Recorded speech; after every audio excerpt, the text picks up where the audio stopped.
All right, we back. Shannon Sharp had a great interview with Ali Saddiq, and he touched on some great points.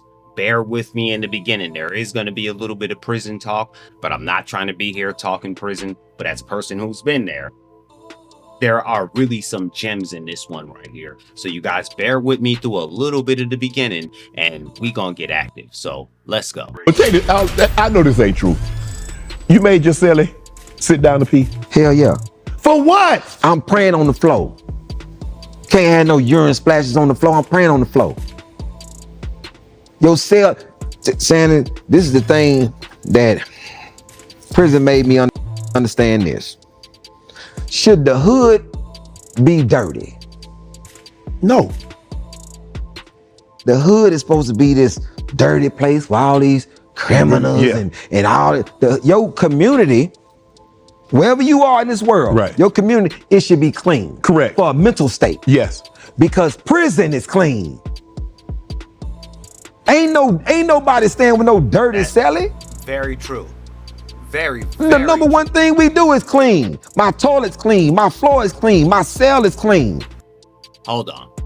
When they say you go to prison a boy and you come home a man, one of the main things you learn in prison is cleanliness. One of the main things you learn is you not going to bed after coming out of the rec yard with no shower. You're not getting ready to have a dirty cube or a dirty cell and you have a cellmate or something like that. That it just doesn't work. The older generation that are in there, because we're all numbers while you're in prison. So the guys with the 79 numbers, the guys with the 80 numbers, the 82 numbers, they're not about to let young men come inside of this prison and make it a disgusting place to live. They are very cleanly. You have to keep your pants pulled up. If you don't have a belt, they give you one. You got to keep your pants up while you're in there. You got to keep yourself clean while you're in there.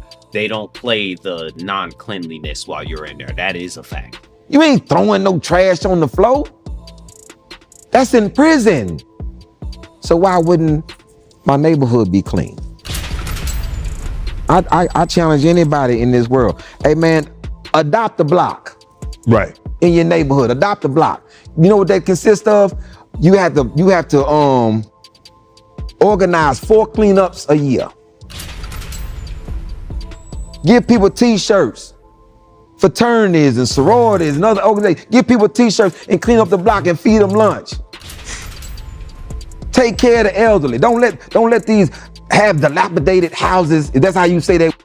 No. He really talking though. See, this is why don't nobody like us, because we won't take on these ideas. We won't take on this information. We won't take on this knowledge. We won't go into this, but this is actually what the community needs. This is actually what people should be doing. So wait a second, while we're in prison, we can make sure that it's spotless. While we're in prison, we can make sure that there's no urine everywhere. We can make sure that we're not pissing on the toilet seats. We can do all of this, but when it comes to our streets, we do nothing. Now on my street, what we do is we sneak in fruit trees. So we'll take trees, we'll take herbs, we'll take bushes, and we just randomly plant them throughout the street. But the adopt a block thing, I think we need to really make that a movement for everybody that say they from the streets, from everybody banging their gangs and doing whatever it is that you doing. You need to adopt a block. If you from the 40s, then the 40s need to be the cleanest place ever. It needs to have flowers, it needs to have fruit trees, it needs to have no garbage around. If you catch any of your homies emptying Dutch guts or cigarillo guts everywhere, unacceptable behavior. We ain't DPing people for not fighting somebody. We gonna start DPing people for throwing garbage in the neighborhood. We gonna DP people if his neighbor is 80 years old and she can't cut the grass and he didn't cut the grass. DP. Violation.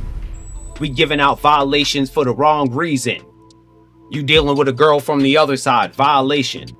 But your grandmama house look like what? You ain't got no homies. You ain't got nobody that you hustling to. You ain't got no neighborhood crackheads. You ain't got nobody that could come through and fix up Big Mama porch.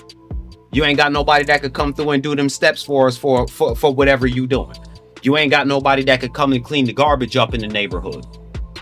You watched your homie dump them cigarillo guts over there right on the side of Auntie house. and that's acceptable. But we're gonna DP you if we catch you talking to somebody for the wrong neighborhood.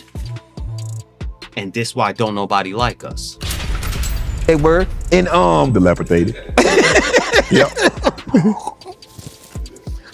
in your neighborhood, clean that up. Right.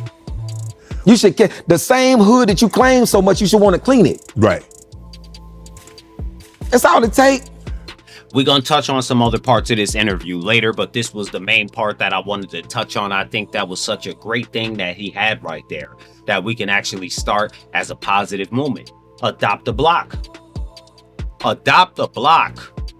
Put a bin out there, put a crate out there for all of the unused clothes. When your child done got older, you still got clothes from when the baby was 3. Somebody else's son could use those clothes right now. You still got clothes from when your daughter was 3. Someone else could use those clothes right now. Your old t-shirts that you're getting ready to throw away. Somebody could use those clothes right now. Your old socks that you want to throw away. Somebody could use that. Adopt a block. Hashtag adopt a block. Because we already adopted the block. We already claim this as our neighborhood. We already claim this as our territory. But Miss Shirley from down the street got to bring her own groceries in. Since when? That didn't used to be allowed if you was banging. If you was from a neighborhood and you was from an area, that old lady was not allowed to ever bring no laundry in the house. She wasn't allowed to bring no groceries in the house. That's your job. If you own the community, you are a man in the community. If you are a man in the community, then you need to act like a man in the community. Why is she bringing her groceries in? Why has her tire been flat for 4 days? You ain't got nobody that could come through and fix that tire for her? But if your tire went flat, you got somebody that can come through and fix it for you. We got to start loving each other more. We got to start putting in this kind of work. This is my definition of putting in work. Putting in work is not going after somebody that look like you just because they bought a different bandana from Mr. Chen over at the Indian beauty supply shop. Y'all don't even make your own bandanas. Taking care of the community is why the gangs were started. If you look at El Chapo, if you look at Pablo Escobar, he brought electricity to his community. He brought electricity to his community. He brought clothing. He made sure that if anybody in the community needed anything, they got it. Pablo Escobar, if you guys go watch the movie, you can see where his wife had people lined up. Got the one guy a trailer for his farm. Got the other guy an excavator. Brought power to the community. And sure, we could say they was doing the wrong thing, but at least he brought it back home. You guys are doing the wrong thing and your community looks terrible. Terrible. And again, this is why don't nobody like us. Y'all make sure that y'all stay tuned. Please like, subscribe, comment. I will be doing live streams where you guys could come in. I'm going to open up the channel for people to be able to disagree with me or agree with me. Doesn't really make a difference. Until next time, low key, low ski, over and out. Peace.